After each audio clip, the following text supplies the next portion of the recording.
We back. Coming at from chooseyourrelationships.com. Offer of which can be found on Amazon.com. It's Friday. We back. What up? Good evening to you. We back at it. It's Friday. You know what they say about Fridays? Thank God it's Friday. That's what a lot of people. That's what the majority of people say. That's what they're thinking anyway. I'm not like that, but people be like, they can't wait until it's Friday. Thank God it's Friday. Woohoo! So they can release,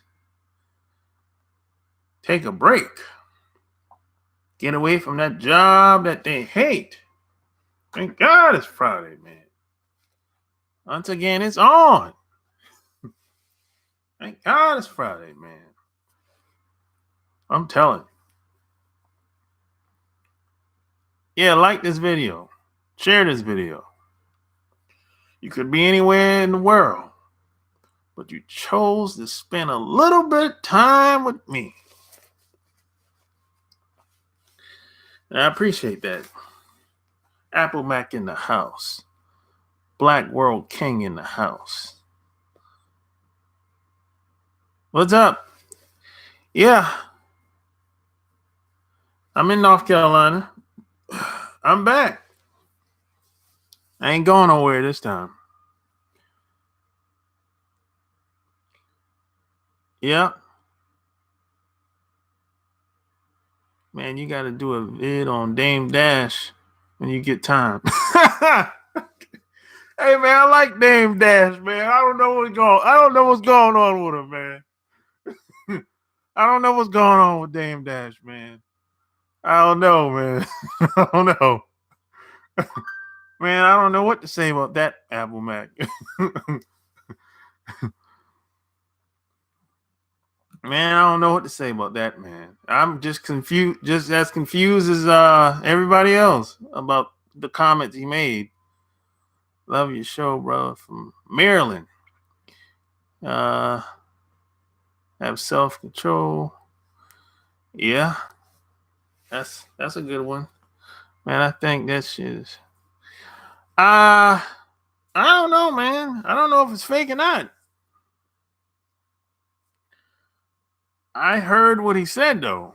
I mean, so I don't know. I don't know. I don't know what he was trying to do.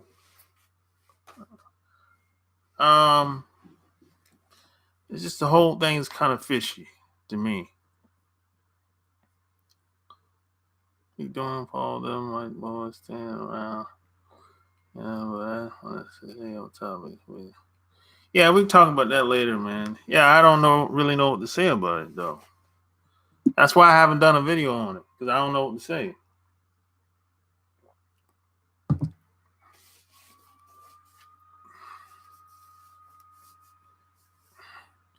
Yeah,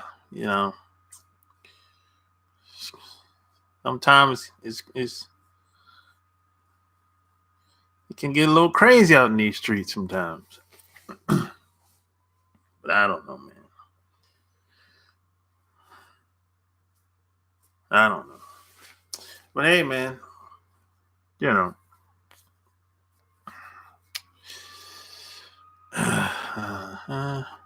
What do you think about molding a woman that shows potential? Molding a woman? Yeah. Depends on what you mean by molding. What's that mean exactly? What's molding mean exactly? From your perspective. Seth throw them some nickels, smack that. That's funny, Appleback. I ain't throwing no nickels. I ain't throwing nothing.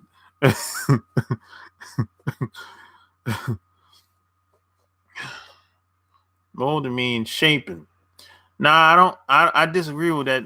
If that's what molding means, Black World King, as Jude said. Now, I'm not a fan of shaping a woman into what I want her to be. Not necessarily. I am open to upgrading a woman, putting a woman on some game. But as far as shaping her, molding her, that's a little different there.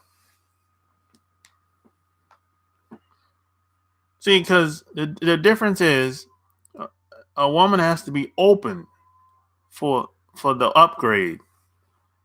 She has to be open to learn and game from you. Exactly, it's no control.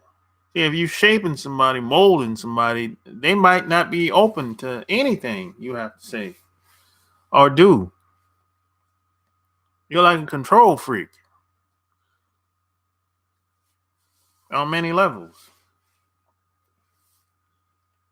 So I'm not a big fan of that shit at all. You know. Nah. Oh, you don't mean control. So maybe you meant to say upgrade.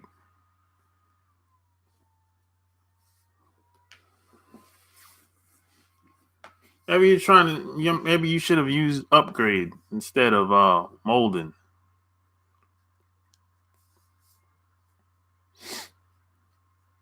That's pretty much the best way to handle it, really, to go about it. But she has to be open, though.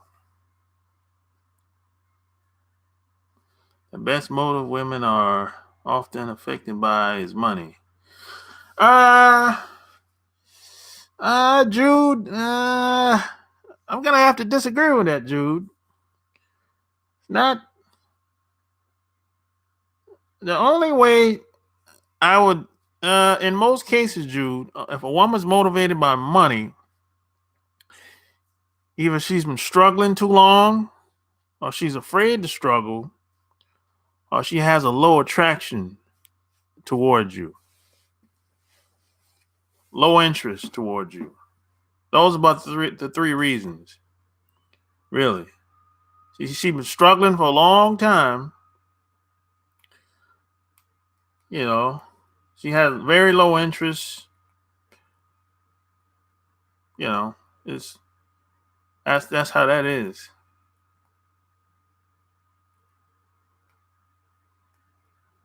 Well, I mean, if she been physically and mentally abused, well, shit. Well, of course, that woman gonna be all over the place. I mean, if that's the case. I mean, because if she had some type of physical and mental abuse, I mean, uh, um, she's mentally unstable. She's dysfunctional unless she dealt with that. If that's the case, I mean, jump into the 7-8. You won instead of going out and getting a ready-made 9. Uh, well, that's up to you, Black World King. You can do that. You can upgrade a 7 or 8. Yeah, you can do that. But the thing you have to keep in mind, Black World King, is regardless of the woman you meet, whether she's a 7, 8, or a 9, you still gonna have to get her involved into what you have going on. So it's still gonna involve effort, whether it's a 7, 8, 9, 10, dime, whatever. So it doesn't really matter if she's a 7 or 8 or a 9 or a dime. Because she's you still have to get to know her and she still has to get to know you.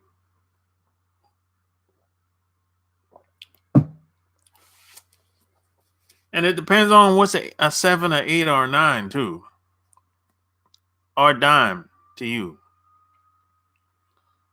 See, some guys base everything strictly on looks. I don't. I judge women based on the whole package. It's a package deal. Listen, buying a woman, buying is only good if you want her temporarily, and always know that she only there for money that you ask. If you want her long term, you have to seek control of her mind. Exactly, Appleman. Yeah, cash is a short-term deal. And the mind is a long-term deal. I agree with that 100%. The problem is 9 out of 10 of the males in the U.S. cannot impress the woman without tricking off. Oh, yeah, you're right about that, Jude. A lot of guys,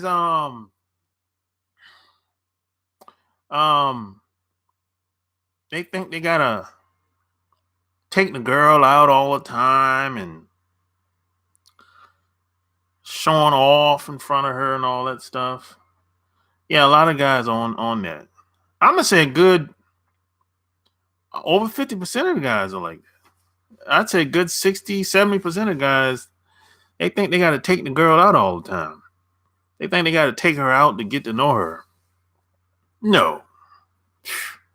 Man, please. I mean, no. The only way I'll take a girl out is if I'm trying to get to know her to see if she is I would say if she's fit for a long-term relationship. That's the only way I would take a woman out to dinner and all that shit. Otherwise, meet me at that bar or come over to my house. That's it.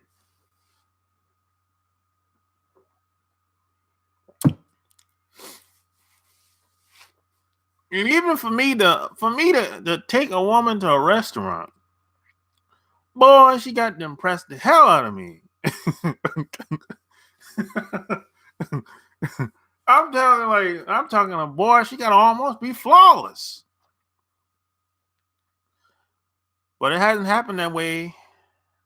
It usually doesn't happen that way for me. It usually takes where it's like, not in the beginning anyway. It usually takes some time for me to talk to her for a while, spend time with her. And then after a couple months, then we'll go to dinner. If she's still around. If she can get past 6 months, she good. Most women don't get past 6 months. Because see, when you hit that 6-month mark, that's when stuff starts slipping out, boy. You be like, hey, whoa, you that type of chick, huh? Oh, okay. I see you. Example like Trump. He got money up the ass, and his wife hate his ass, and even had the nerve to get out of pocket, but she addicted to the money. So she can say, well, yeah, a lot of women, unfortunately, will sell their soul for the money. There's a lot of people like that, men and women like that. They'll do anything for money. When I say anything, they'll bust it open for the money. They'll do anything. They'll sacrifice their integrity for the money. A good example of this is Steve Harvey. Steve Harvey is a good example of this. You heard what he said on the show with Monique. See, I'm not going to sacrifice my integrity. I'm not going to bust it open. I ain't doing it.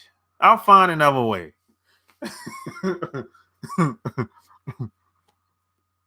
See, the first thing you have to do You got to have standards. Standards. You can't do any and everything. You can't do any and everything. There's people out here that are predators. They'll take advantage of you. And they'll get one up on you. And if you get out of pocket, they'll use that one up that they got over on you against you. They'll put you on blast. They do that to celebrities all the time. That's why if a celebrity get out of pocket, they'll go back 10 years, and some reporter come out that he's a homosexual.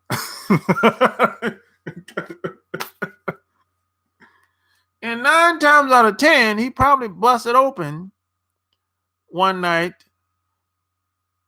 because he wanted a deal or something like that. Man, or it could be man or woman. So see, they sacrifice their integrity to get what they want. Gotta have standards, man. You can't do anything for money. You can't do anything for a woman. There's some things you ain't gonna break them. You have to be able to stand on it. I feel you. I can learn about women realistically in 2 weeks. I mean, you can learn a lot in 2 weeks, but you have to keep learning. This is an ongoing thing. This has to be a lifestyle. This is not like going to class and you graduate and that's it. No. The world changes all the time. So you have to keep learning. Either you're learning or you're dying. Either you're growing or you're dying. That's how it is. If you're stagnant, you're going backwards. That's the problem that a lot of people have. They think they go to college, or when they get out of high school, when they graduate, that's it. I'm tired. I don't want to study no more. They're like little kids. They're like immature kids. You have to sacrifice something. You can't have it all at one time. It don't work that way.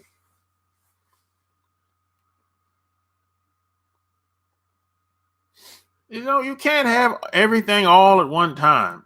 You have to let something go for a time being, 2 to 5 years. Something has to go, so you can get to the place where you really want to be. The most important quality is the mindset, but we men are addicted to that body.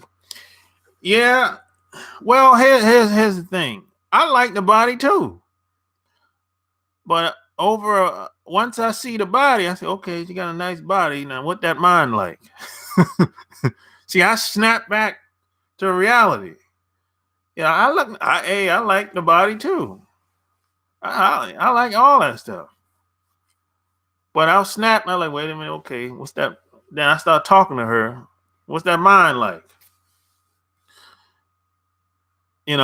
That's what I'm talking about.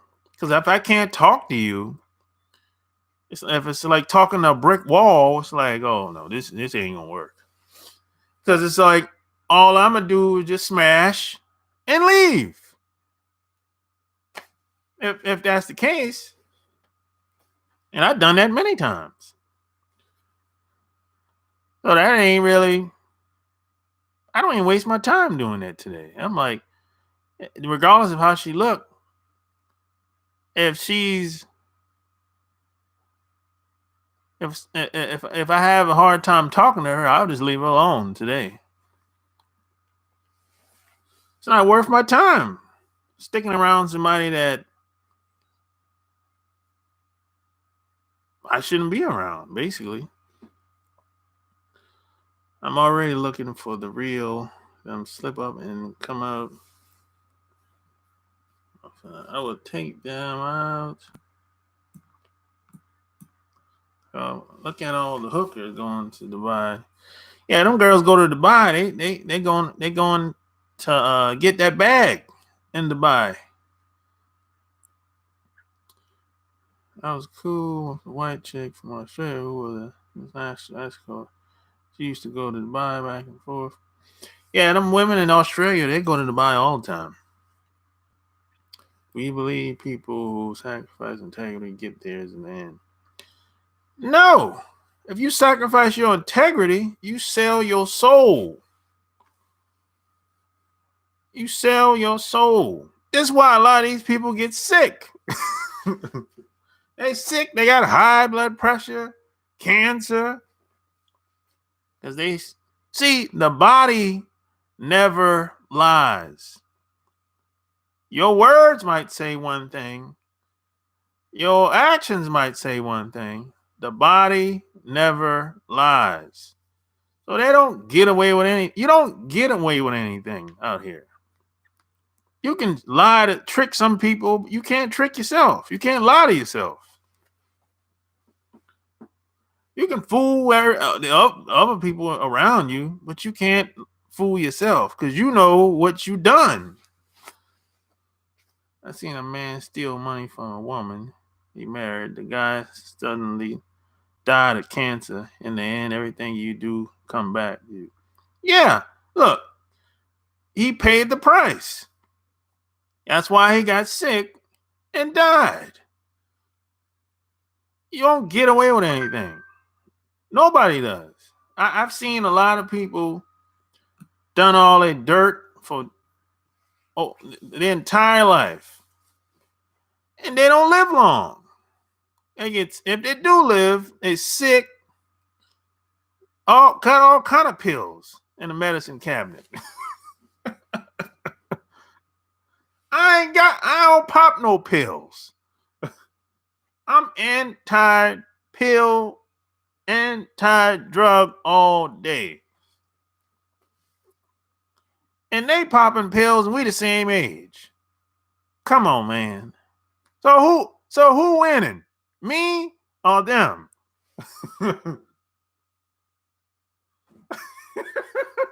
You don't get away with anything.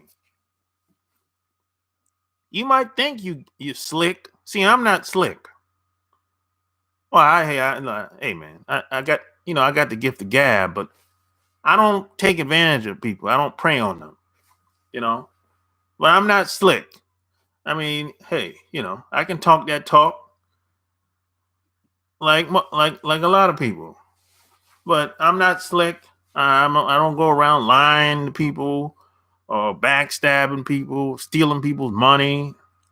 I don't have time for all that. I don't like looking over my shoulder at night when I'm getting in my car.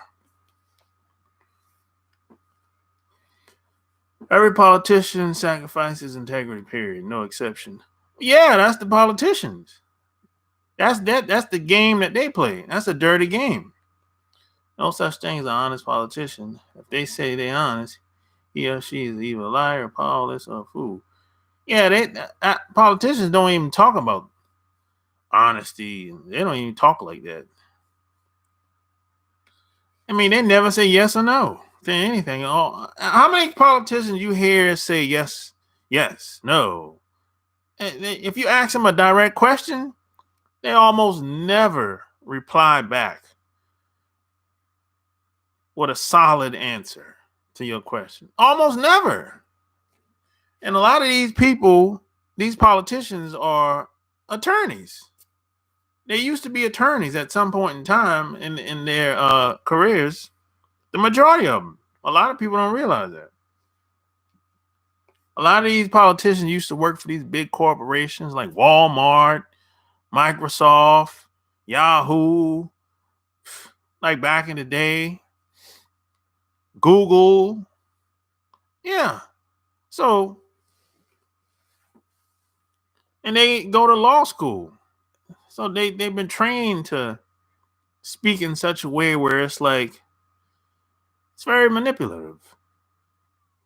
A lot of deception, bait and switch, and all kinds of stuff going on.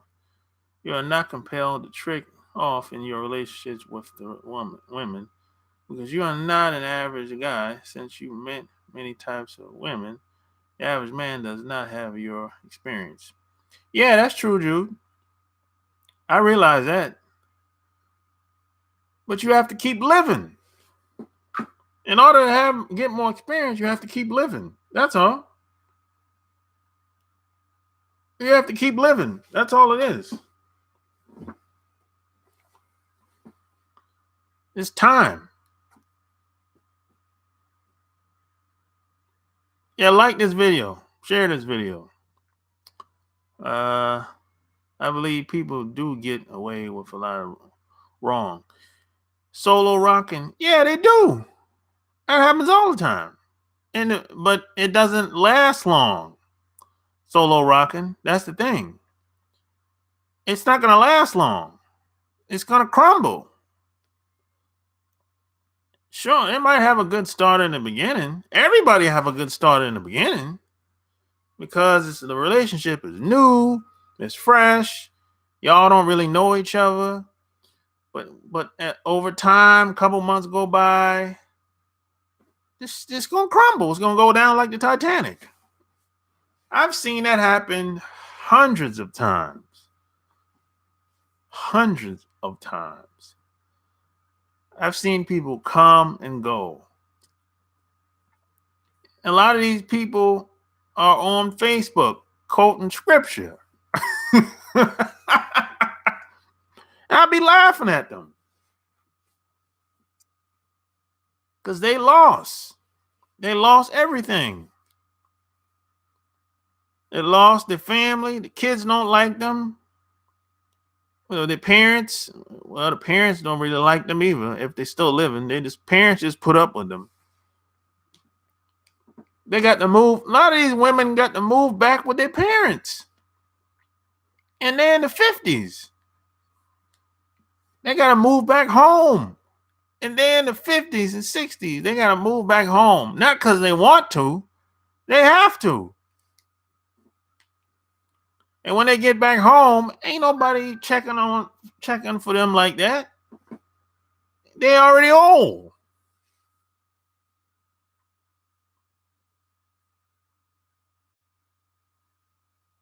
I gotta disagree. I see a ton of some of the bitches getting away with shit. I want to see them down with my own eyes. Well, you ain't gonna see them go down with your own eyes all the time, but they gonna go down.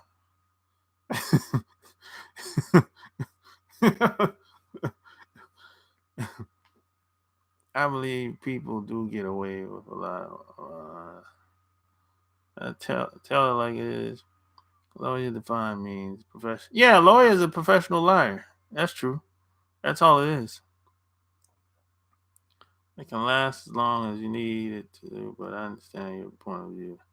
It's going to get worse, especially since MGTOW is taking flight. Yeah, I mean, it's like,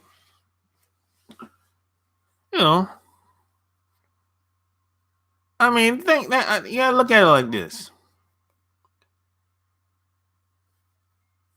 Let's say you have a sister or a cousin or a brother that got married to somebody, and you know they got married to this person for money. That was the motivating factor, right? So they got married to this person at 40. And 10 and when they turn 50, they're diabetic now. And now they got shortly after that, now they got high blood pressure. So now they popping pills so they can't even make it to 60. They popping all kind of pills now. That ain't no win, man. That ain't no win. That's a loss. Because now you popping pills, you got cancer and high blood pressure. You got to go to the doctor all the time. You got to watch your diet because you're diabetic. You popping what? Blood thinners, whatever the pill is for high blood pressure. That ain't no win, man. You've lost. You failed. You failed. If you can't make it to 40 without getting sick, if you're a woman, man or woman, you failed. You failed. Something has happened. Something. If you're a woman, especially if you're a woman, if you want to have kids, especially, if you can't make it to 40 without getting sick, something has happened. Something happened. Something terribly happened along the way. You made it. You've done something. I'm just saying. My problem is I want to see them get beat the heck up. Well, sometimes physical punishment ain't the ideal way. I like to see some people get beat down too. I feel you, but that ain't the way all the time. You know what I'm saying? You believe in street justice. Street justice. Yeah, I like to see some people get beat down too, but that ain't gonna happen with the majority of people. Anybody want to call up?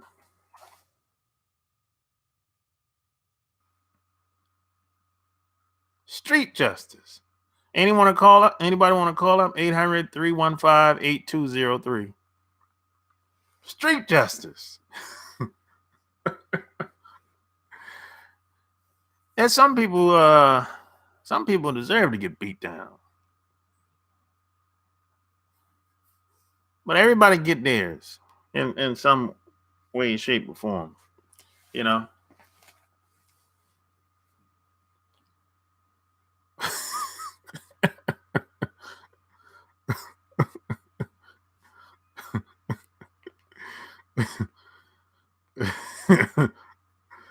Oh man. It's wild, man. Street justice, man. Sometimes, man,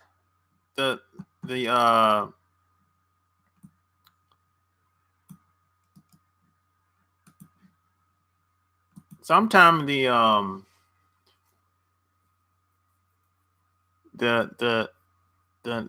I would say the sometimes nonviolence is harder for some people to deal with than physical violence. Really.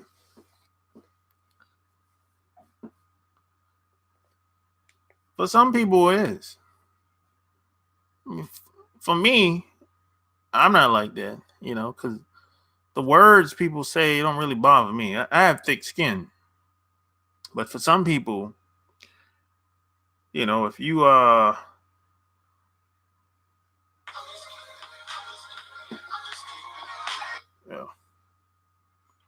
Yo. Hey, Sharp, what's up, man? Oh, it's Apple Mac, right? Yeah, bro. What's going on, man? Not much, man. Hey, look, street justice is the purest form of justice that you have. Yeah, That's I agree. Why I love street justice. I agree. But you know, today, man, people like to sue, man. Yeah, that's why you gotta be careful about the way you do it. Because you do something dumb on the street, you won't get justice done to you. These people, these politicians and everything, they got all these rules and regulations set up to where they're so insulated you never can really get to them. Yeah, exactly. If in I'm gonna say in the majority of the time, the only people that get at politicians are other politicians. They get at them. Yeah, but they're all in the same club together. Exactly. But somebody like me and you, it's hard for us to get close to a politician. You know what I'm saying? Yeah, but all right, I look at it like this. Politicians, people with a lot of money, they really don't care about what, people like me you gotta say. Nope. But everybody respects street justice. Everybody, because yep. If you don't consider the road, somebody that they can't control, they know all that money and all that power.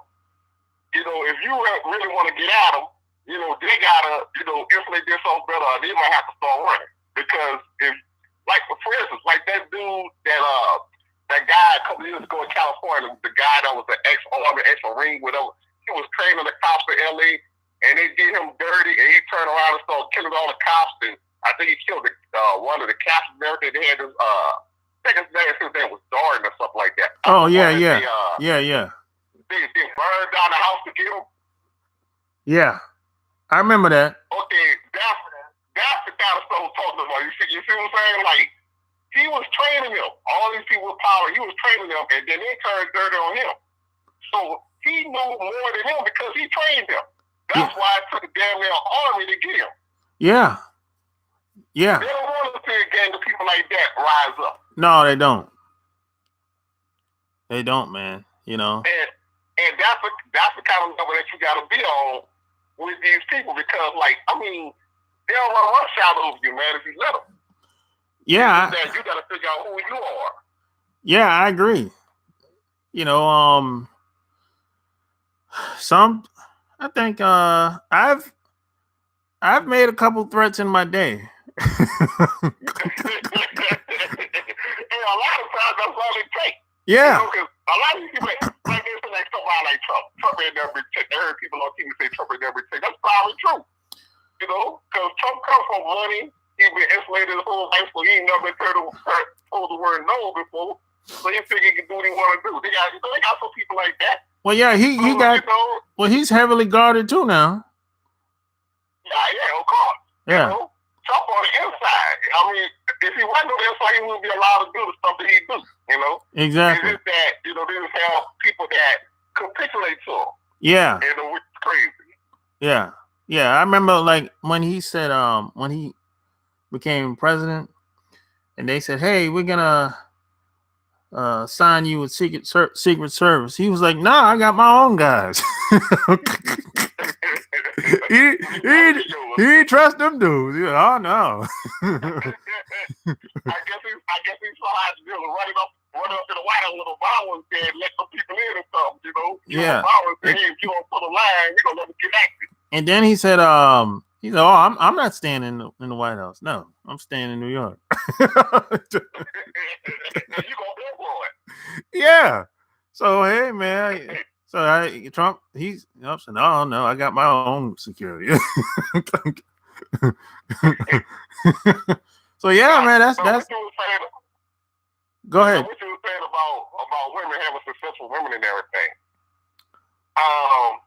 Man, I mean, most guys get wise as they age. When you're young, if you don't have nobody, you know, really tell you what's up, or you don't have nobody that you really trust, like, you kind of like playing it by ear. So yeah. The only way I really see that you can get wise while you're young is to, I guess, date off. And take examples from your friends around you. Look at what they're going through with their girls. Listen to what they're saying to know what traps not to fall into. So you won't have to go through that. Learn through other people's mistakes. Yeah. Yeah, that's the best way to do it, man. Learn through other people. Really. But see, when I was younger, man, I was far away from home, so I didn't really have nobody to learn from. You know, that's the problem. And some of the stuff I was going through, the people that I knew, they never had the experience before. So I'm like, well, shit, I gotta learn as I go, I guess, you know. Well, the kind of the way I learned, like, I really have I guess really nobody to talk. Well, I had friends and everything, so I was just bold, man. I would just go out on the street and I would just mess with tons of chicks like all the time. Yeah. And after I gained experience, I would just ride around and mess with chicks, and me and my boys, we used to have these little competitions where we could see who get the most numbers and all this kind of stuff, who get the prettiest girl, that kind of thing. Yeah. So that's how I learned, you know, all kind, you know, the tricks and trades are different. This woman is this kind of way, that kind of way. Just don't do this, don't do that. So that's how I learned, because it was like all a game to me. Yeah, and you know, I learned a lot from a pimp back in the day in Hawaii.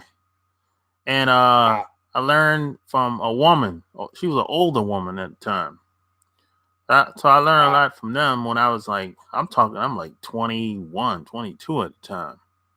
And I kept in touch with them for years, man, even when I got out the Navy. And that's that's pretty much how I learned a lot from that woman. She was at the time she was like 40 and I'm like 22. So yeah, you can learn some things from a woman, but a woman can't tell you how to be a man though. That's the thing. She that's Now, the one thing I gotta say about when you young and you learning from an older woman, God can really go either way depending on how she want to swing it, what her intentions are. Well, because yeah, she got so many years of experience and game on you. She can swing it either kind of way on you, so she really got to be like having your back. And yeah, there's really, as a young person, if you don't have no experience, there's really no way you can really know. Yeah. Well, yeah, you're right about that. But she was like, she was different. It's really hard to explain. She was a street. She was street smart. So it was kind of like she was educated, street smart. So she had like both sides. And I'm 22. She 40. She knew I was military, so she knew nothing was gonna ever be serious between us long term. So it just was what it was. She was she just trust to tell me a lot of different things that I asked at the time, But I think if she was a younger woman, it would have never happened like that, Because if she's, let's say I'm 22 at the time, and let's say she's 26, it probably wouldn't happen like that because the 26-year-old woman more than likely would be thinking, well, this thing could turn out to be something long-term serious. And, I don't know if I should tell him about other things, other aspects of relationship and other people, because, that might interfere on what we could potentially have something going on. You know what I'm saying? Yeah, man. I'll tell this little quick story about what happened to me back in the day, and then I'll let somebody else get in. But back in the day, I was doing my usual thing, riding around town, so look for a woman to pick up and stuff. So I seen this chick walking down the street. I'm like, oh yeah, this is an older chick, right?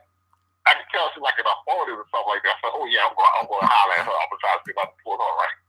So I roll up to the chick, start talking to everything, get the number and all that stuff. So all I'm thinking like, oh yeah, wait till I go show her to my boys. That's what I'm thinking, right? Because it's just a game to me. So this girl was in the military, come to find out she was in the military and everything. I really didn't take much time to find out that much about it because, I basically back then I only had one thing on my mind, to be honest. Yeah. So anyway, I had my own apartment and all that stuff, So she comes back to I think a couple days later, so she comes back to my apartment. She has her own car, which was unusual back then because I'm a young cat. And most girls I meet don't have their own car or apartment, anything like that. So she has her own car, this and that. She's let me drive the car and this and that. So I'm like, this is like something new. Like, what? You just let me drive the car, get the keys and everything. Now I got a one-track mind. I'm stupid because she gave me the keys to her car to go to the store to get something. And I'm like thinking, damn, she just gave me the keys to her car. Like, how she trust me after I just met her? But I'm not realizing I'm leaving her in my house by herself. I'm in the car with she in my house. So she can be doing anything in my house. I don't go into the car. Yeah. But I ain't thinking like that. So anyway, long story short, we messed around for a couple weeks, whatever, then all of a sudden, all communication stopped. So I'm calling, ain't nobody answer. I'm calling. Now, I haven't been to her house before where I know what she said. So I go ride around the house with everything. I was like, and people tell me, oh no, man, she's not here. I ain't seen her, this and that. So I call the house, and all of a sudden, her mom answered the phone. So Her mom tells her, "Oh no, baby, she gone back to the service. My dog, she married, she got kids. I ain't know none of this stuff." Man. So basically, I'm thinking that, this is some single chick or something in the army. This lady married, got kids. That's what I thought her husband would be. I have no idea what's going on. Yeah. And I'm thinking that, I'm just here for a fun time, and she using me for fun. Yeah, that happened to me twice, yo. That happened to me when I was in the Navy once, and when I got out the Navy, that happened to me. And then, the first time it happened, the girl cut me off, and then a month later, I saw her and her husband and her kid on just outside the base, and I looked at her, and she kind of looked at me, kind of like she was shocked, and I was like, "What the hell?" And I didn't say anything. I just, because she was with her husband. So they walked off, right? And 2 weeks later, I saw her by herself, and she was basically saying, "Oh, I'm sorry. I should have told you I was married with a kid and this and that." And I said, "Man, I told her I don't care, man. Get away from me." Yeah, right. Yeah, I mean, basically, she had a good time. I was a good time guy. So, yeah, that happens. Some women. Yeah, man, they use us, man. They use us. I feel like I need some reparations for that. Yeah, man. But I tell you, man. Use me for my body. Yeah, basically. But I tell you what, that chick, she had that fire, boy. And the reason why I say that, a lot of married women, they use that, maybe they not having sex with the husband, probably not at all. If maybe she's not satisfied or whatever, and if that woman lay up with another guy, boy, that's gonna be some of the best sex ever. All right, so man, let somebody else get in. All right, man. Thanks for calling. Okay.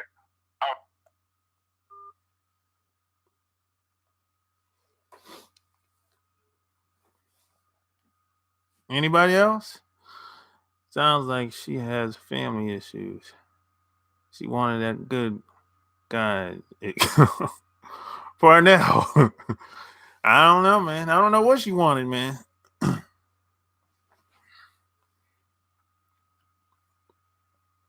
Yeah, like this video. Share this video.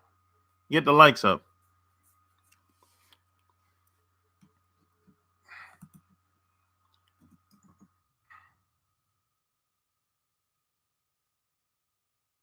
That's 800-315-8203. If you got questions, I got answers. Gotta get some water.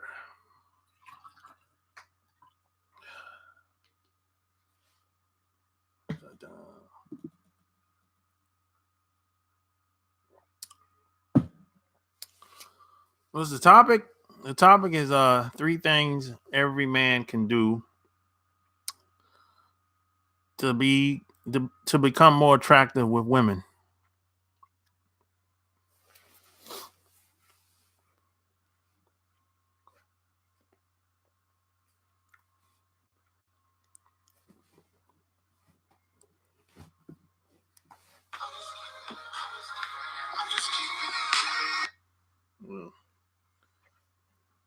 Hey, what's up? Hey, what's up? It's Parnell. Oh, what's up, man? I don't know. It's pronounced Parnell.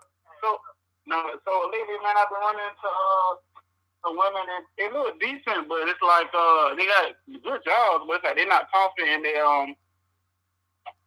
their citizens. When I ask them for full body pictures, they always want to show me from the below the breast and up. Well, you meet them online? Yeah, some of them I meet online. Like one I met online, one I met on. I met through a friend. Oh well, online, man. Here's the deal. Don't go back and forth with these women online. You don't even know if you might be getting catfish. You don't even know if the picture you looking at is really her. So I always do. I mean, I don't be online as much as I used to. But what I did. Well, no. Mm-hmm. If you're gonna meet women online, get them on the telephone as quick as possible. Somebody video chat or whatever. Mm-hmm. You know what I'm saying? As quick as possible. Don't go back and forth with emails. And if a woman's insecure, you know, that's what it is. It's just what it is, man. I mean, you're gonna be pulling teeth, bro. I mean, she got mental blockage, and she's not sure herself. I mean, some of that stuff you can probably work out, but in most cases, man, I just move on, man. That's how I am. Because sometimes a lot of women, they have too much baggage. Right.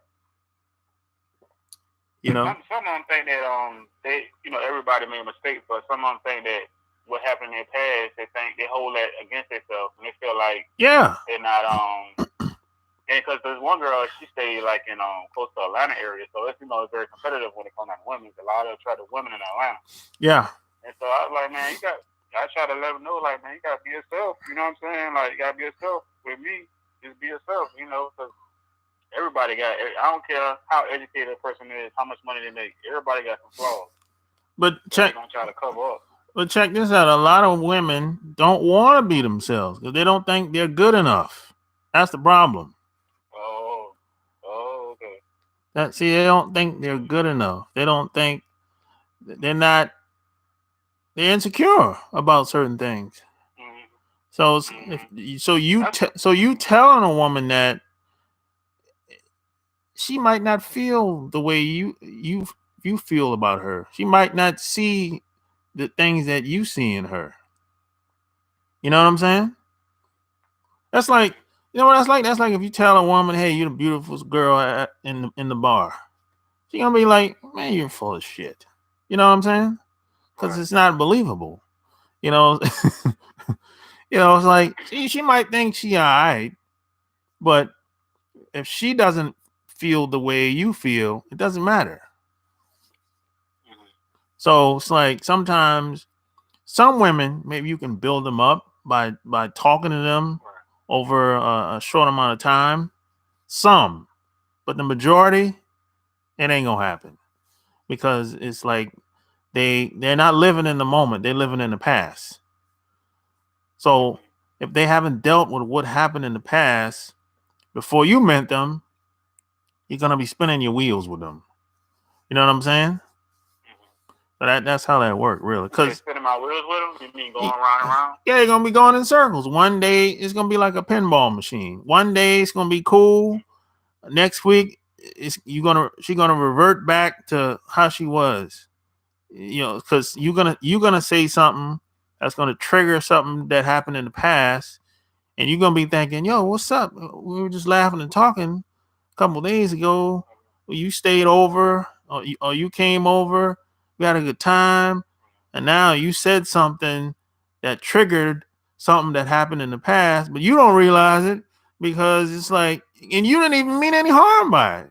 But stuff like that happens because people haven't dealt with what happened in the past. They just put a Band-Aid on it and just move on and act like nothing ever happened.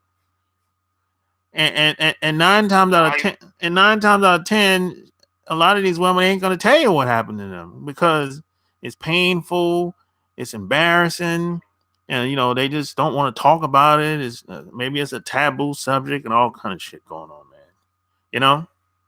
How you think they can get through it? Like, how you think counseling, psychiatrist? Yeah, that helps. But they have to deal with their own. People have to deal with their own issues. You can't help. It's not your job to help people get over their issues or whatever they have going on. They have to, first off, people have to acknowledge that I have issues. I have problems that I need to get past if I want to be a better person, better man, better woman, and and attract a certain type of person that I want in my life. They have to be open to it. They have to acknowledge it. Acknowledge that. You have to they can't be in denial about that. And then they seek help.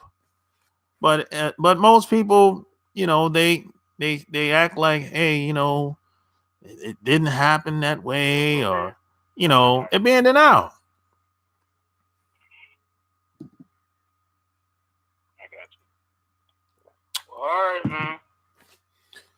All right, man. Thanks for calling. No problem.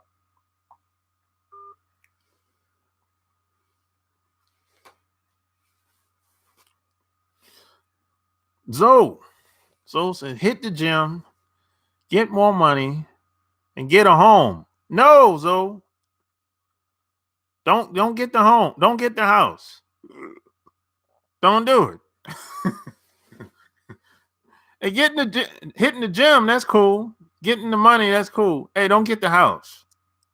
Unless you can make money with the house. A house is really a liability. Or unless you have stupid money. If you have stupid money, then you can trick off money on the house. But a house is really a liability.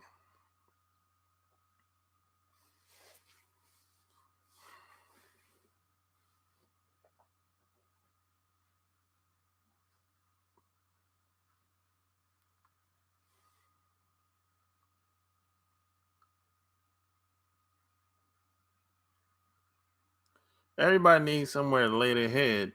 Exactly. Get an apartment. Rent. And hey Zoe, that's that old school way of thinking. Everybody needs somewhere to lay their head. And a house is better than an apartment. Well, it depends on how much money you got coming in, Zoe. I mean, I don't know you. Maybe you got stupid money laying around. Yeah, I'm the type rent, no car payment. Well, that's cool.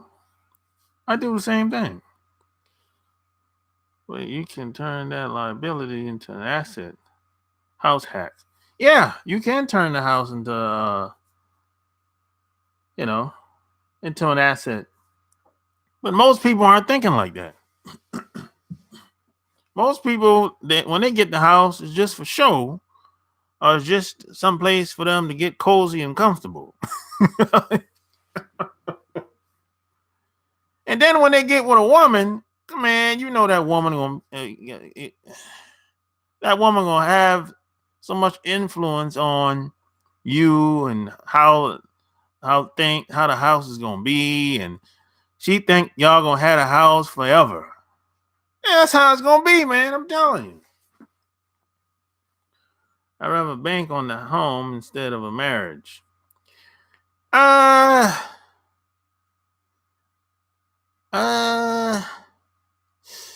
don't know about that one. I gotta think about that one, though. See, I'd rather bank on the home instead of a marriage. I don't think,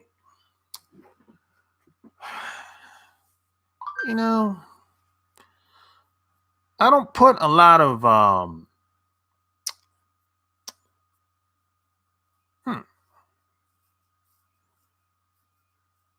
don't put a lot of stock in material like that.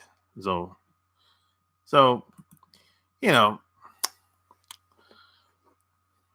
I think I put people first before materialism. That's what I would say about that, though. That's just me, though. That's just me.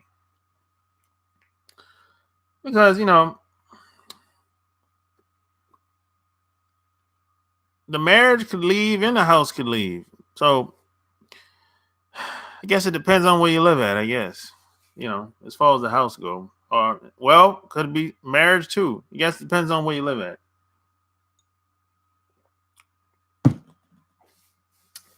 But see,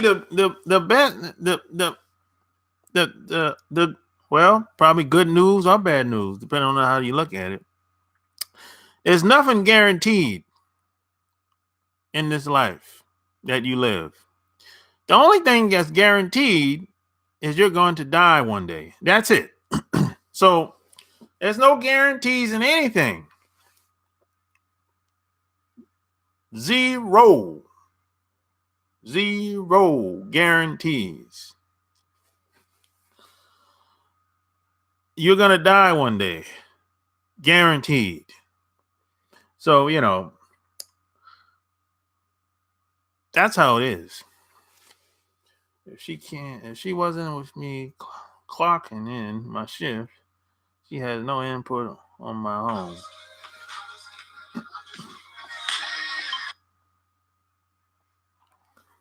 Yo. Hello? Yo. Where you calling from? What's your name? Oh, hey, go. What's up, buddy? What's up? I'm calling from Maryland, brother. Oh, Maryland? Well, you in the chat room? Yeah. Right? Yes, sir. El Cynico. Oh, what's going on, man? What you doing? You sound like you got the window down. Oh, no, man. I'm on my headphones, man. I'm sorry, brother. So much traffic and stuff is around, man. I can barely hear, you know? Can you hear me? Yeah, I can hear you. Loud and clear. Okay. Do you want me to take off the headphones? No, you're good. Okay, so all right. So the thing is, I believe health and fitness plays a big part in relationships. Yeah. You see what I'm saying? Because if you're eating right, she's eating right, your mental cognitive thinking is going to be on point. Yeah. First and foremost, especially with the African American community, we have to, as a collective, start eating better so we can be on the same wavelength. You feel me? What I'm saying, brother? 100%. Yeah, yeah. But the thing is, me and my girl, actually, I'm currently in a interracial relationship. But the thing about it, I love the Black sisters. You see what I'm saying, brother? Yeah. Yeah. The thing is, like, me and her, we see eye to eye. Not taking anything from the sisters and whatnot, but we get each other. You see what I'm saying? We get each other. We have a kid that's on the way. She loves fitness. I love fitness. I'm a vegan. She's a vegan. We have an understanding, overstanding. Well, that's good. I listen to yeah. The thing, I feel like number one thing to get to a girl's heart definitely is showing her nutrition. A woman always is she's like an open book that you haven't written in yet. You see what I'm saying? That's why you just start penciling what, you know, not saying like, you know the thing when they were saying like molding the woman? Yeah. Not saying molding the woman, but showing her what's kind of like on your resume so you both can come together and see form. Am I touching on anything, brother? No. Yeah. I understand where you're coming from. Yeah. Do you want me to take off the headphones? I'm sorry. No, go ahead. Keep going, man. I can hear you. You're loud. You're clear. Yeah. Okay. All right. Yeah, man. But that togetherness is, you know, If you hold on 1 second, brother. Hold on 1 second. You don't mind? Yeah, you good.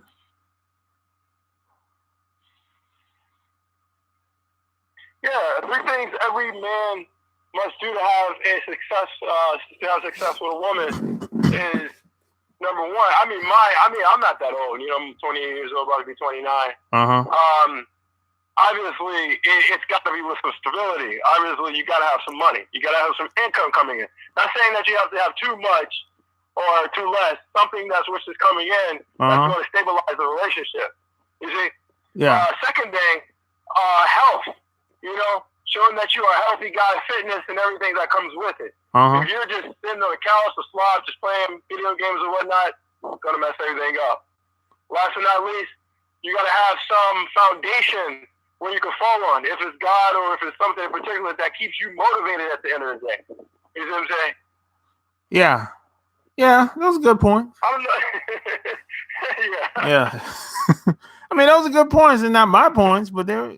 I like health and fitness. Yeah, health.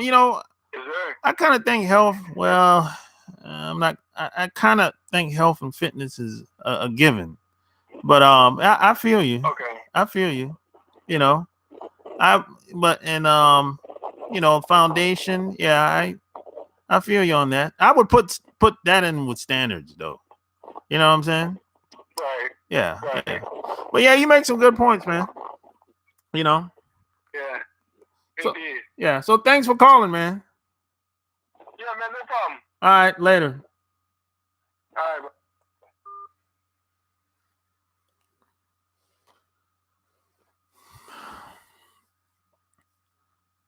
right. She never give up on you, man. If you paid off the home, you have it forever as long as taxes are paid. Hey, Zoe, you got kids? You're gonna have it forever. You're gonna pass it down to your kids? If let me tell you something. Most of these kids, they're gonna sell that house. They're gonna sell that house when you die, Zoe. They're not keeping no kids. They're not keeping no house and no family. Not today. Not today. They're getting rid of that house. When you die, Zoe, whoever you pass the estate over, whoever the house names the house is in, when you die, they're gonna sell that motherfucker.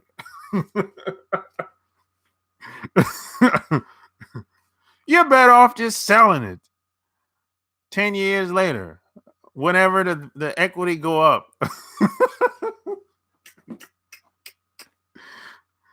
You're better off selling that house, though, and taking that money and investing it in some apartments. That's what you should do, though. Them kids, them dirty, rotten kids today, they gonna sell it. It ain't like how our parents was. Like, there's a family house still in our family today. I'm not ever gonna sell it. But I know some people that's my age, when their parents died, they sold that house, man. And they didn't have no mortgage either. And they still sold it.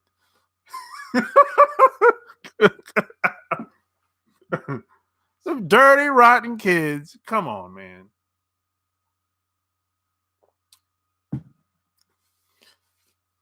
So that way of thinking, Zoe, it doesn't matter. It doesn't matter.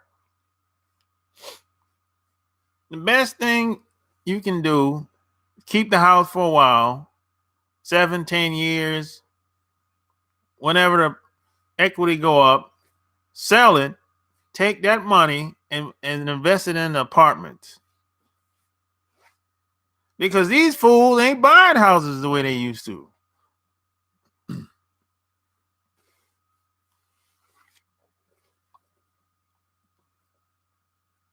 Yeah. You ain't got no kids? Oh, you ain't got no kids. Oh, well. Checking in from South Cackalack. What part of South Carolina are you from? I at least want to pass down what I have to give my kids a one-up. Well, if you have kids, okay. That's good. Oh, you're from Sumter. Okay. Yeah. What's up? Yeah, it's Pernell again. You said they're not buying houses. You said they're not buying houses like they used to. No. That's a fact. You can check that. So how did they used to buy houses? Kind of like when our grandparents or something. Like, I was born in '83. What about you? I was born in '74. Oh, okay, I got you. So how were they buying houses when you was coming up? People were buying the land and they built the house from scratch. Where I'm from. Mm-hmm. And Where you from? Well, I'm from Georgetown, South Carolina. Yeah, that's back in the day. A lot of people couldn't get mortgages where I'm from. Mm-hmm. So what they used to do, they'll buy the land, and they'll just build a house. Whenever some people it might take them 2 to 5 years to build a house completed. That's how it was back. That's how it was back in the day. But So they had a job, of course. But how did they pay to build a house? They feel like a brick company. How did they? A lot of times people knew carpenters, and some people they knew people that they got people, they paid whatever they could pay basically from the foundation all the way up. Really, that's how it was. And I'm pretty sure a lot of the preachers are doing that. Preachers? Most preachers, not all. Mm-hmm. Because a lot of times they house look just like their church. You talking about today? Today or back in the day? Yeah, back in the day, probably like 10. Yeah, back in the day, it was the same. Preachers were doing the same thing. The preachers got it done. They got mortgages because they I think they have the 501(c) or something like that. 503(c). So that's like a nonprofit. So I don't know. I think they have access to a mortgage. So all churches got mortgages. The majority, not all, but the majority. Yeah, you see these big mega churches, they got a mortgage. They got like a $5-10 million mortgage. Sometimes more than that. But today, most people have mortgages. It started to change. I'm gonna say 2005. That's when it was like a shift. And then everything hit rock bottom 2008 for a lot of people. But yeah, because you remember that bubble that they had, everything went to hell with a lot of people's mortgages and everything, because they would give out them equity loans to a lot of people. But yeah, I mean, when I was growing up, of course there's some people that had mortgages, but that wasn't the majority. Not where I lived. They would buy the land first, or maybe they had the land. Because see, my grandfather, he was a farmer, right? And back in the day, the deal was if you wanted land, you become a farmer. And all my grandfather did is everyone just built houses on the land around the field, around the farmland. That's how they did it back in the day. And this is like the 30s, 40s, and 50s. So we're still on the same land back home today from like the 30s, 40s. But of course, there's some people that had mortgages, but those people were rich or well off, or they had access to resources that some people didn't. You know what I'm saying?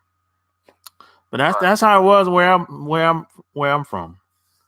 Now you say some people was well off. You talking about like black people? Mostly whites.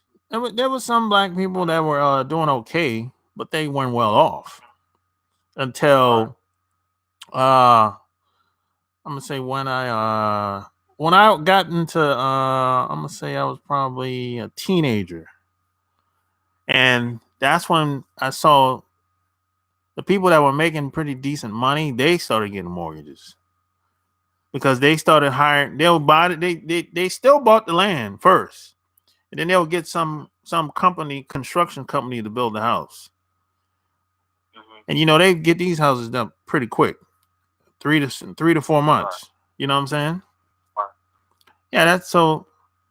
They was doing that, but that wasn't like a common thing in the 80s and 90s.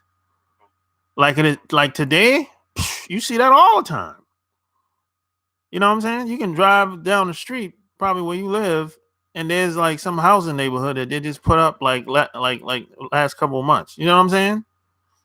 But in the 70s, in the 60s, 70s, and 80s, 90s, that wasn't like a common thing. You didn't have neighborhoods of houses popping up all over the place. You know. That's a new hustle. Yeah, I'm glad you brought that up, man, because I have a family member who still have their house, and my grandparents and my great grandmama, her house, I guess, went back to the city. But a lot of people in the family don't have that wealth, that mindset to kind of like, keep the house in the family. Yeah. Remodel it inside, and just live. Everybody wanna. They moving too fast, but they're not calculating the cost. And then before you know it, it's like, man, if you would have been like this, you would have been able to have, a house paid for, no mortgage. And not everybody's business minded, you know what I'm saying? Yeah, I mean, if you don't got no mortgage on the house, I mean, why would you sell it? I think that's stupid. Well, I mean, I could see. I mean, if you got a high overhead on the house, which most houses they don't. If it's no mortgage, if it's an older house, they don't have no high overhead. But so I don't see why sell it. Just keep it in the family. Now if you have a mortgage on the house, okay, that's a different story. You know what I'm saying? Yeah, but people don't give a shit. But see, what I see is some people are not disciplined. What I mean is they like to party a lot and stuff like that. Yeah. So they don't, like with me. I like business. I like dealing with customers. I like making sales. I like I can cook. I can wash cars. I can do different things like that. But when it comes down to doing taxes, I'm not so ambitious into learning how to do taxes. I'll get to it. So dealing with all that paperwork. So that's what I'm saying. So, but I just learned to surround yourself with people who can do certain things. Yeah. And that can cut a lot of the time out on you. So right now with the houses, they building a lot of houses that's like 200, 300,000, and that's what's really messing people up. You think, huh? Yo, it's a house is a liability, man. You're locked in. Right. You're locked in to a 15, 30-year mortgage. 30 years. Mm-hmm. And then if you try to sell it after, you're gonna have a hard time selling that shit in most cases. After 5, 7, 10 years. And then if you get married, your wife ain't trying to sell no house. Because get something better. Because before y'all move in there, 9 times out of 10, the average woman is thinking, this is gonna be our family house. We're gonna be here forever. We're gonna raise our kids. So how you gonna talk her out? She already has an emotional connection to the house already. How you gonna talk her out of that? I'm gonna be honest with you. I believe in marriage, but I don't believe in a marriage license. I believe in getting a marriage certificate. Like if I feel like we've been married for a certain amount of time, certain amount of years or more, 30 decades. Yeah. You don't have to get. I've been seeing a lot of people talk about a lot of the issues that's going on, whether you Christian, whatever religion, or whatever. But it's like at the end of the day, like the state and the laws, that stuff is real, man. Yeah, you don't have to get married. You don't have to get married to the state. Right. I mean, if a woman don't want to go along with that, well, she ain't for you. If that's the case, what the hell we got to get married to the state for? I mean, what we doing this for? We trying to impress your family, or what this is about? Bragging rights. That's all it's about. I mean, women, they brought the house, the marriage, the wedding, all that stuff. It's all bragging rights. You know what I'm saying? But it's like, What if he get ill? What if he get laid off? What if he have furlough for a year? Well, how you gonna still be happy then? You know what I'm saying? But what's your perspective on like buying cars? Like I like to buy Chevrolets. I know somebody in my family they like buying like Nissans and Hondas and stuff like that. Well, I mean, we talking about foreign cars versus American-made cars, or what? Or just in general? Well, I don't really care about foreign. Just in general, I don't really care about foreign cars. I don't have the type of money to buy. I mean, a car is a car, man. Shit. I mean, get what you can afford. I mean, don't over leverage yourself. You know what I'm saying? That's all I'm saying. Just don't over leverage yourself. Don't take on too much responsibility that you be working your ass off trying to keep this shit. Right. That's all I'm saying. Right. That happens a lot. A lot of guys do it. They'll go get a Mustang GT, go buy a house, and then they, now they gotta make all these monthly payments, and they have just one income. I'm like, yo, you over leverage, yo. Your insurance is fucking $200. Your car payment is $500-$600. Your mortgage is $1,000 or better. Yo, you over leverage, yo. You're not making enough money. So you see that a lot in the military? Huh? You see that a lot of the guys in the military or guys that's not in the military also? Both. Both? Okay. Yeah. So I'm saying just don't over leverage yourself. I mean, right. have more than one income. Right. I mean I think that should be every man's goal, to have more than one income. Have something on the side, man. You can't. I think having just one income, that's very dangerous. In this day and time, especially because if you lose your job, then what? What you gonna do? You have no skills and no other area. How are you gonna take care of yourself? You really gonna depend on somebody at your job to take care of you? You trust these people like that? I don't. I learned my lesson. So what type of you learn what so like it was a military or a different type of job you had, and you had to figure out a skill that you had to learn to kind of keep afloat? Well, I learned it out. I didn't learn it in the military. I learned it when I got out. When I got out, when I got out the Navy, I didn't know how to do shit, man. I had no skills, none whatsoever. As far as skilled trade, I didn't know how to do anything. I just had a job, basically had a job in the Navy. And when I got out, I was trying to get a job at the power plant where I'm from. Okay. But that didn't work out. Right. So I ended up floating around for a couple of years, probably like 3 or 4 years. And then I went to ECPI, and I got into computer software. And then I got a job doing that for a couple of years on the hardware side, and then I got into the software side, and then I came online, and I got into building websites and programming and advertising and writing, and I've been doing that ever since, pretty much. Yeah. So the 1-800 number that we're talking on now, is that a monthly service that you have to pay for? Yeah. Yeah, it's only like what, $5? $5 a month? Yeah. Gotcha. Okay, so your skill now is like the software. That's what you're saying? Yeah, I can design websites. I can code. Yeah, I can code.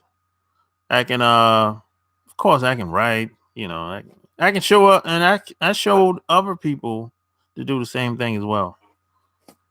So now that I moved to Charlotte, I'm gonna get me a job at one of these agencies as probably doing like social media or SEO or something like that. So basically, you want to take your skills and try to leverage it towards what you're doing, and get a job, or just make as much money as you can, man. Have more than one income. That's the goal. Right. That's it. So, was it a deep breath when you moved to Charlotte from Atlanta? Was it a what? A breath, was it like breath refreshing? Hell yeah, I was ready to get up out of there. I'm happy to be back here. I'm happy to be back here. Oh yeah, because George. Yeah, because I had an interview. Not interview, but I had a training in Matthews, North Carolina. Oh, for real? So I know that. Yeah, Altel. Altel? So I know that okay. Georgetown, South Carolina. Yeah, Georgetown, South Carolina is close by because I know that the music girls are from that area. Okay. One girl, she couldn't make the previous training because she got in an accident. She hit a deer. Damn. Driving somewhere. Okay. Yeah, but luckily this good thing. Yeah, I'll tell this was good, man, because most companies, man, they'll kind of like let you go, like, oh well. But anyway, yeah. So Georgetown, South Carolina, Charlotte, yeah. Charlotte, man, I ain't gonna lie to you, like living in like the Jacksonville area. Yeah. I used to go to Atlanta all the time from Georgia, from like Pooler, Georgia to Atlanta, Georgia. Yeah. And so. You at Jacksonville, Florida, or Jacksonville, North Carolina? Jacksonville, Florida. Okay. And so when I was going from Pooler, Georgia to Atlanta, Georgia, it was natural, it was common, it was a comfort zone because, Georgia, you have, I would say a higher percentage of black people than white people. Yeah. And, Turk, Georgia. But then when I moved to Jacksonville, and when I used to go, I didn't know I can go from Jacksonville through Valdosta to Atlanta. Yeah. But I eventually learned that. This girl told me because she was in law school. She was like, yeah, you can go through Valdosta to Atlanta from Jacksonville. But when I was in Atlanta, I used to stay like in the the Sheraton by around the corner from Old National. Yeah. And I used to just be, like going to certain restaurants, maybe the barbershop or something like that. And then when I leave Atlanta and go back to Jacksonville, it's less black people and more like whites and Puerto Ricans and stuff like that. And I was like, oh my God, I'm so glad I left like Atlanta. Like I still like Atlanta. I still like that vibe because you got a lot of young people that's ambitious. Yeah. You a lot of colleges out there, beautiful women. But it was just like so many black people, you know what I'm saying? So well, it's not like that now. Understand. It's not like that now. What you mean? It's not a lot of black people there as much as it used to be. Was it more white people? Or hell yeah. What happened? A lot of people moving out? Yeah. They pushing them out. Oh yeah, I mean, because the jobs in there, they gotta go. But I one more thing, I know when I was in Atlanta like last year sometime. Yeah. And man, I saw this girl stay in these apartments. I forgot where it was at, but she was around some nice houses. Yeah. And it was like majority like, Caucasian and probably other races. It wasn't a few black. I didn't see too many blacks. But it was like, they had something called redlining, Oh yeah. Yeah, but I was like, dang, it's crazy. But, yeah, white folks are coming back to the city now. Mm-hmm. That's how it is. You go on Old National I think it's is it an Old National Road? No, that's not it. Damn it. Is not. Well, put it like this. Peace? No, not necessarily Peachtree. What's that damn road, man? What is it? MLK? Not MLK, not yet. They taking that over. They're taking that over. You go on someplace like what's that other road? That's God, man. I put it like this. You know where Martin Luther King at? That museum and all that stuff at? It's white people over there now. And that's it. Apple Mac got it. Old National Highway. That's it. Old National Highway is white folks over there. All the way down the road. And I remember when I first got there, it was all black. 90%. Now, 90% is white. You know, they taking over. They coming back to the city, bro. It ain't too many. All the black. You know what? You know where the black people live at in Atlanta? The majority of them. They live in Clayton County and Henry County. And what's that other county they live at? Not even Gwinnett. No, it's some black people live in Gwinnett, but that is very, very few. You know, and they live all the way out too, all the way up on 75, and Hampton and these little small towns. That's what a lot of black people live at, and a lot of people come in and leave, in and out.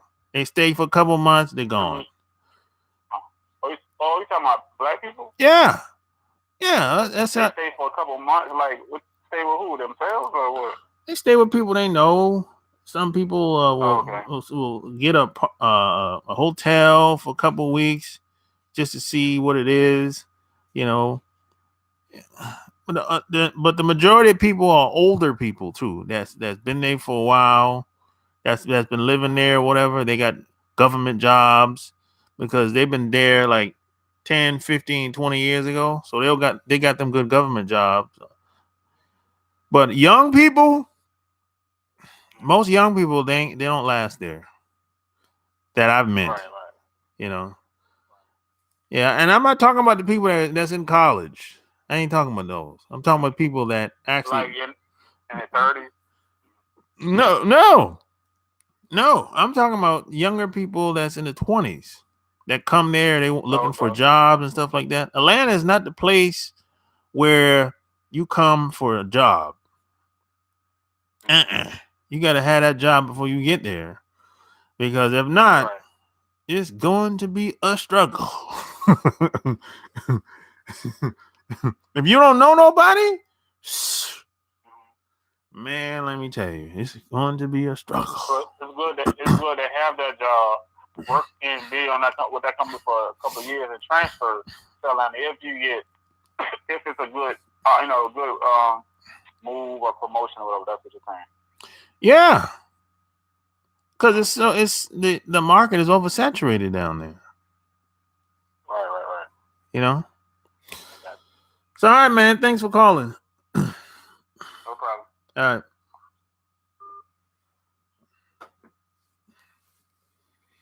The Clayton County almost went out of. Clayton County went bankrupt. Probably did, man. You know, Cosmic Warrior in the house.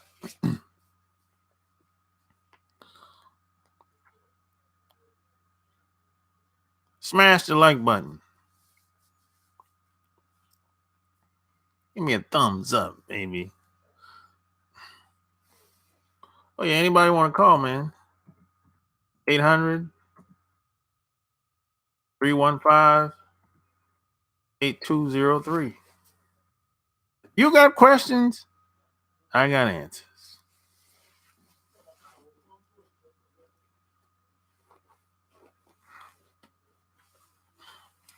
And P.S. by the way, anybody that ever got a copy of my books, I'd really appreciate it if y'all would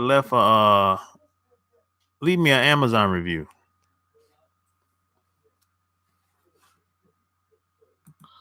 I know a lot of people got my second book, but didn't leave a review. I'm curious to know what people think about it. I've heard I got a lot of feedback from the book, but no written feedback on Amazon. Anyways, you know. That's all.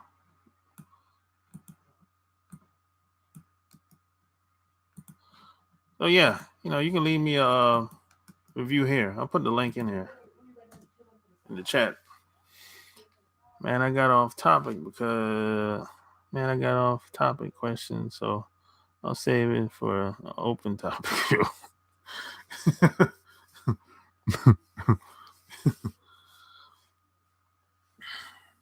Nah, you didn't really get off topic. Apple Mac, you didn't really get off topic. You know. Oh, you say you got off topic questions. Oh, well, you know. I've been on here for an hour and 35 minutes. Shit, man.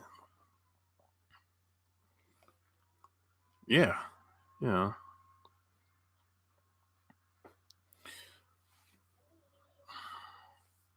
Let's see.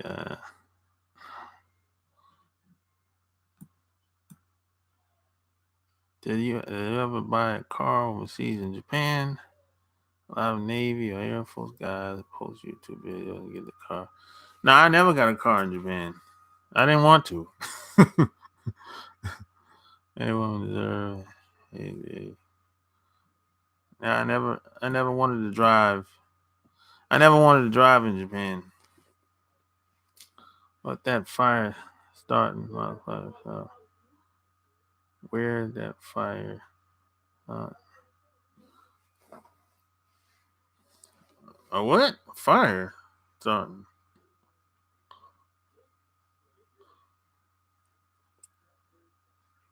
What do you mean, Apple Mac?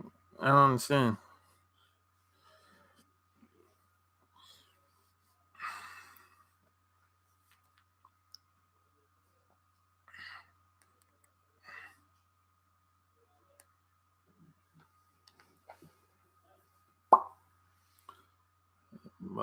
John the Fireman. John the Fireman? Who's that?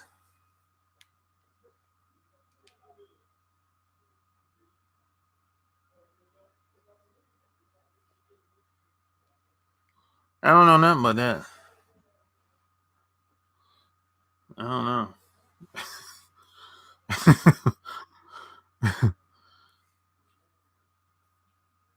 Yeah, sub. Oh, I don't know. Yeah.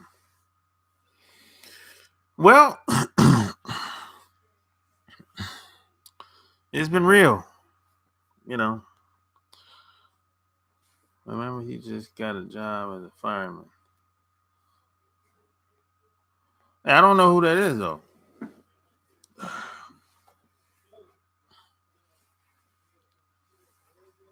He's in North Carolina? Good night, man. I'm about to get off here, too.